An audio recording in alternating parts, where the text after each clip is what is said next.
Hello friends, welcome to our channel Satyaji's classes. तो चलिए start करते हैं।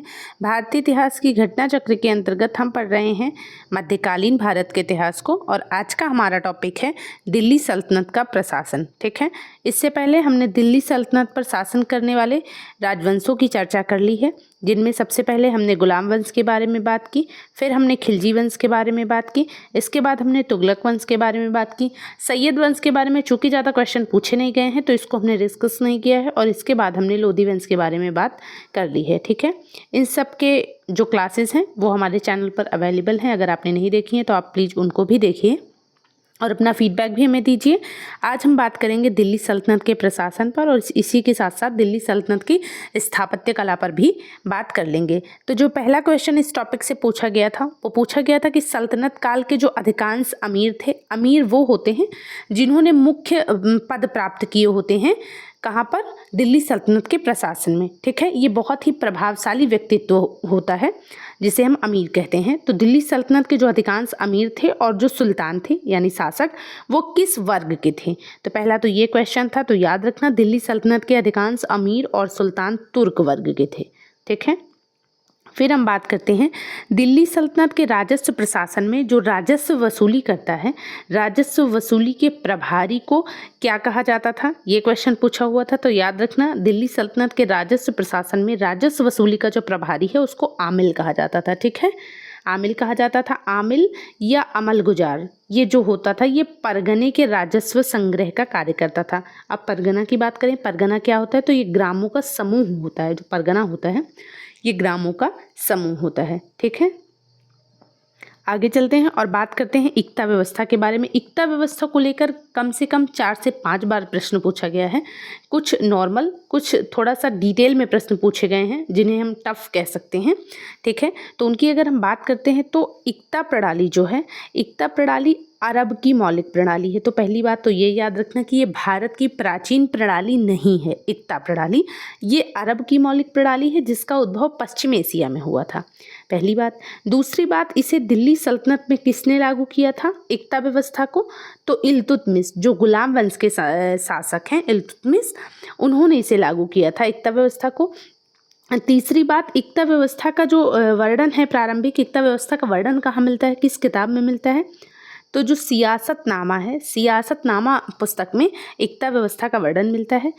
इक्ता क्या है? तो इक्ता एक राजस्व एकत्रित करने की व्यवस्था थी, इस बात को याद रखना। इक्ता से एकत्रित जो राजस्व होता है, इक्ता से एकत्रित राजस्व से जो मुक्ति होते हैं वो अपने सैन्य एवं प्रशासनिक व्यय पूरे करते थे, तथा उसे इस राजस्व से सुल्तान की सेवा के लिए सैनिक भी रखने पड़ते थे। ठीक है, तो ये याद रखना कि जो इक्ता से जो एकत्रित होता है राजस्व वो किसके पास जाता है? मुक्ति के पास जाता है। मुक्ति क्या करता है उसका, उस राजस्व का? तो सैन्य एवं प्रशासनिक व्यय पूरा करता है और उसी राजस्व से सुल्तान की सेवा के लिए सैनिक भी रखता है। ठीक है, क्योंकि एक क्वेश्चन ये भी पूछा था कि इक्ता से प्राप्त जो राजस्व होता है वो सीधे सुल्तान के खाते में जाता था या नहीं? तो याद रखना इक्ता से जो राजस्व प्राप्त होता है वो सीधे सुल्तान के खाते में नहीं जाता है, बल्कि वो मुक्ति के पास जाता है, और मुक्ति उससे अपने सैन्य और प्रशासनिक व्यय पूरा करता है, और इसी के साथ साथ सुल्तान की सेवा में जो सेना जो है रहती है उसकी भी नियुक्ति करनी पड़ती है इसी राजस्व से। ठीक है, फिर पूछा गया था खालसा या खालिसा जो भूमि है उससे जो प्राप्त आय होती थी वो सीधे सुल्तान के खाते में जाती थी। तो याद रखना खालसा भूमि से प्राप्त जो भी आय होती थी वो सीधे सुल्तान के खाते में जाती थी। फिर हम बात करते हैं दीवाने अर्ज की। दिल्ली सल्तनत में दीवाने अर्ज विभाग की स्थापना किसने की थी? ये पूछा हुआ था और बहुत इंपॉर्टेंट है, याद रखना। दीवाने अर्ज है क्या? तो याद रखना दीवाने अर्ज जो है ये सैन्य विभाग है। ठीक है, दीवाने अर्ज क्या है? तो ये सैन्य विभाग है। दीवाने अर्ज की स्थापना किसने की थी? बलबन ने की थी, बहुत इंपॉर्टेंट है, याद रखना। फिर हम बात करते हैं कुछ प्रमुख प्रशासनिक विभाग और उनको प्रारंभ करने वाले शासकों की। जैसे दीवाने मुस्तक राज जो है ये किसने प्रारंभ किया था? दीवाने मुस्तक राज की स्थापना की थी अलाउद्दीन खिलजी ने। और ये भी याद रखना दीवाने मुस्तक राज जो है ये राजस्व विभाग था। ठीक है, दीवाने मुस्तक राज नामक राजस्व विभाग की स्थापना किसने की थी? अलाउद्दीन खिलजी ने की थी। फिर मोहम्मद बिन तुगलक की बात करते हैं। मोहम्मद बिन तुगलक ने एक कृषि विभाग की स्थापना की थी, उसका नाम क्या है? तो उसका नाम है दीवाने अमीरे कोही। ठीक है, तो याद रखना जो अमीरे कोही है, दीवाने अमीरे कोही, ये क्या था, एक कृषि विभाग था और इसकी स्थापना किसने की थी, मोहम्मद बिन तुगलक ने की थी। फिर हम बात करते हैं दीवाने खैरात की। दीवाने खैरात की स्थापना की थी फिरोज शाह तुगलक ने। और दीवाने खैरात क्या था, तो ये दान विभाग था। ठीक है, दान से संबंधित जो विभाग था उसकी स्थापना किसने की थी, फिरोज शाह तुगलक ने। तो क्वेश्चन इस तरह से भी पूछा जाता है कि एक पृथक कृषि विभाग की स्थापना किसने की थी, मोहम्मद बिन तुगलक ने। एक पृथक दान विभाग की स्थापना किसने की थी, फिरोज शाह तुगलक ने। और दीवाने खैरात उसको कहते हैं, ये भी याद रखना चाहिए आपको। ठीक है, फिर दीवाने रियासत की बात करते हैं। दीवाने रियासत की जो स्थापना है वो अलाउद्दीन खिलजी ने की थी और ये बाजार नियंत्रण विभाग था। दीवाने रियासत जो है ये बाजार नियंत्रण विभाग था। तो पूछा जाता है एक पृथक बाजार नियंत्रण विभाग की स्थापना किसने की थी, अलाउद्दीन खिलजी ने। और उसे क्या कहा जाता था, तो उसे दीवाने रियासत कहा जाता है। फिर हम बात करते हैं दीवाने बंदगान की, बहुत इंपॉर्टेंट है। दीवाने बंदगान जो था ये दास विभाग था। ठीक है, और इसकी स्थापना किसने की थी, फिरोज शाह तुगलक ने। और फिर हम बात करते हैं अंत में दीवाने अर्ज की। दीवाने अर्ज सैन्य विभाग था और इसकी स्थापना किसने की थी, बलबन ने। ये बहुत इंपॉर्टेंट हैं तो इन्हें याद रखना बहुत ज़रूरी है। ठीक है, तो एक बार फिर से देख लेते हैं। दीवाने मुस्तक राज ये अलाउद्दीन खिलजी ने शुरू किया था। दीवाने अमीरे कोही की स्थापना मोहम्मद बिन तुगलक ने की थी। दीवाने खैरात जो है ये फिरोज शाह तुगलक ने स्थापित किया था। जो दीवाने रियासत है ये अलाउद्दीन खिलजी ने स्थापित किया था। दीवाने बंदगान ये फिरोज शाह तुगलक ने स्थापित किया था और दीवाने अर्ज की स्थापना बलबन ने की थी। ये भी याद रखना, दान विभाग और दास विभाग, दान विभाग और दास विभाग दोनों की स्थापना किसने की थी, फिरोज शाह तुगलक ने। दान विभाग दीवाने खैरात है और दास विभाग क्या है, दीवाने बंदगान है। ठीक है, आगे चलते हैं और बात करते हैं दीवाने रिसालत की। दीवाने रिसालत क्या है, तो दीवाने रिसालत जो है एक तो ये धार्मिक मुद्दों से संबंधित था और दूसरा ये विदेशी मामलों से भी संबंधित था। तो दोनों बातें सही हैं दीवाने रिसालत के संबंध में। फिर हम बात करते हैं दीवाने इंसा की। दीवाने इंसा क्या है, तो दीवाने इंसा सरकारी पत्र व्यवहार से संबंधित है, इंपॉर्टेंट है याद रखना। और दीवाने वजारत क्या है, तो वजारत जो है ये वित्तीय मामलों से संबंधित है, इसको भी याद रखना। दीवाने वजारत जो है ये किससे संबंधित है, तो दीवाने वजारत जो है ये वित्तीय मामलों से संबंधित है। आगे चलते हैं, क्वेश्चन पूछा गया था भारतीय विजारत का स्वर्ण काल किस काल को माना जाता है, तो जो तुगलक वंश का शासन था दिल्ली सल्तनत में, जो तुगलक काल था उसे भारतीय विजारत का स्वर्ण काल कहा जाता है। विजारत का चरमोत्कर्ष किस वंश के समय में हुआ है, तो तुगलक वंश के समय में हुआ है, इस बात को याद रखना। फिर पूछा गया था कि मध्यकाल की सरकार एक समग्र संरचना थी, किसकी, ये पूछा गया था। तो ये फारस, अरब, तुर्क, मंगोल तथा भारतीय तत्वों का मिश्रण था, इस बात को याद रखना। फिर पूछा गया था कि भूमि उत्पाद पर लगने वाले कर कौन कौन से हैं, तो जो खराज है ये भी भूमि उत्पाद पर लगता है। उस्र और मुक्तई ये जो हैं ये भूमि उत्पाद पर लगने वाले कर हैं, तो इनको याद रखना, खराज, उस्र और मुक्तई। फिर पूछा गया था दिल्ली सल्तनत में खुद, मुकद्दम और चौधरी शब्द का इस्तेमाल किसके लिए किया जाता है, तो याद रखना चाहे खुद हो, चाहे मुकद्दम हो या फिर चौधरी हो, इन तीनों का इस्तेमाल जो है ये गांव के सरपंच के लिए किया जाता था, गांव के मुखिया के लिए किया जाता था, खुद, मुकद्दम और चौधरी शब्द का इस्तेमाल, तो इस बात को याद रखना। फिर पूछा गया था कि ग्राम स्तर पर भू राजस्व का जो सर्वोच्च ग्रामीण अधिकारी है वो कौन था, तो वो चौधरी था। तो याद रखना ग्राम स्तर पर भू राजस्व का सर्वोच्च ग्रामीण अधिकारी कौन होता था, चौधरी होता था। फिर सर्ब पूछा गया था, सर्ब क्या है, सर्ब या इसी को हक ए सर्ब भी कहा जाता है, तो दोनों याद रखना, हक ए सर्ब या सर्ब ये सिंचाई कर है। ठीक है, जवाबित के बारे में पूछा था, जवाबित क्या है, जवाबित का संबंध किससे है, तो जवाबित का जो संबंध है ये राज्य के कानून से है। फिर पूछा था कि हदीस क्या है, हदीस एक इस्लामिक कानून है। फिर पूछा था खरीदादार क्या है, खरीदादार तो याद रखना फरमानों को बेचने वाला जो अधिकारी है उसे खरीदादार कहते हैं। फिर पूछा था फवाजिल के बारे में, फवाजिल क्या होता है, तो इक्तादारों द्वारा सरकारी खजाने में जमा की जाने वाली जो राशि है उसे ही फवाजिल कहा जाता था सल्तनत काल में। ससगनी के बारे में पूछा था, ससगनी क्या है, तो चांदी का सिक्का था ससगनी। ठीक है, तो इन सब के बारे में याद रखना, हक ए सर्ब, यह सर्ब क्या था? सिंचाई कर था। जवाबित क्या है?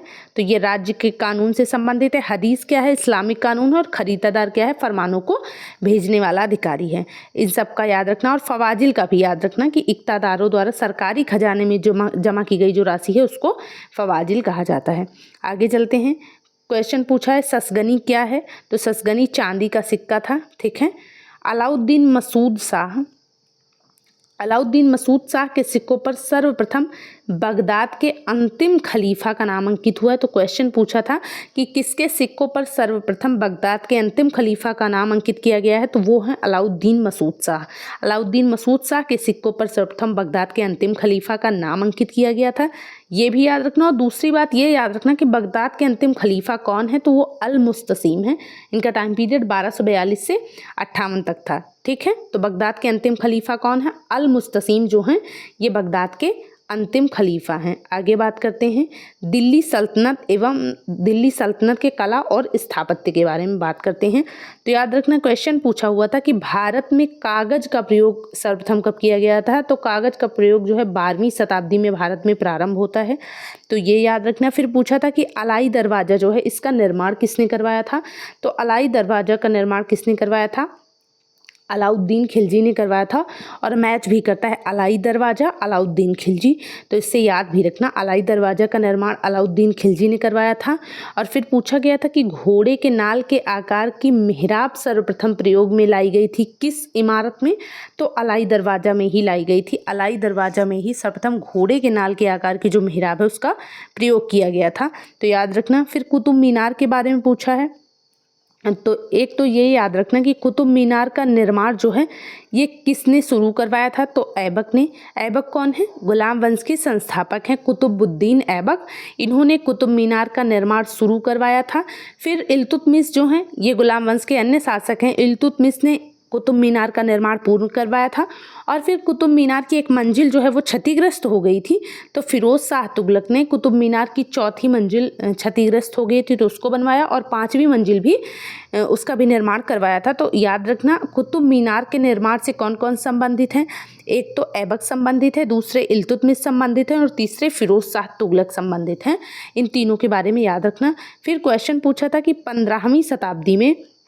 15वीं शताब्दी में निर्मित जो चांद मीनार है, पहली बात तो ये कहाँ पर स्थित है? चांद मीनार तो महाराष्ट्र में स्थित है।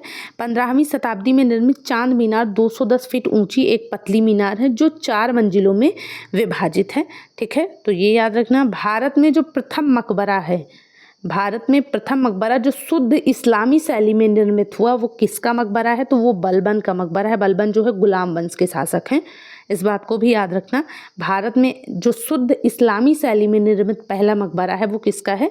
वो बलबन का मकबरा है। फिर ये भी पूछा है कि प्रथम वास्तविक मेहराब किस स्मारक में दिखाई देती है? तो बलबन के मकबरे में दिखाई देती है। और बलबन का मकबरा कहाँ पर है? तो बलबन का मकबरा जो है ये नई दिल्ली में है। ठीक है। फिर हम बात करते हैं भवन और निर्माणकर्ता की। सुल्तानगढ़ी का निर्माण किसने करवाया था? इल्तुतमिश ने करवाया था। लाल महल का निर्माण किसने करवाया था? बलबन ने। और जमात खाना मस्जिद किसने बनवाई है? खिज्र खान ने बनवाई है। जमात खाना मस्जिद किसने बनवाई है? खिज्र खान ने। फिर पूछा था कीर्ति स्तंभ जो प्रशस्ति है इसके रचयिता या प्रशस्तिकार कौन है? तो अत्रि और महेश। अत्रि और महेश जो हैं ये कीर्ति स्तंभ प्रशस्ति के रचयिता हैं। कौन? अत्रि और महेश। फिर हम भवन और निर्माणकर्ता की बात करते हैं। हिंडोला भवन किसने बनवाया था? गयासुद्दीन खिलजी ने बनवाया था हिंडोला भवन। याद रखना। जहाज महल का निर्माण किसने करवाया था?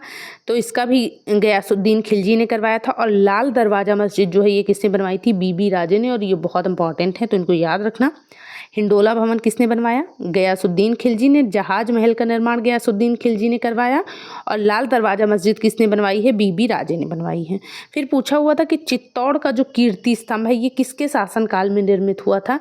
तो इसको भी याद रखना। राणा कुंभा के शासनकाल में निर्मित हुआ है। जो चित्तौड़ का कीर्ति स्तंभ है वो राणा कुंभा के शासनकाल में निर्मित हुआ है। फिर हम बात करते हैं कुव्वत उल इस्लाम मस्जिद की। कहाँ पर स्थित है? स्थापत्य और इसी के साथ साथ इधर ये स्थल नहीं स्थान है। ठीक है।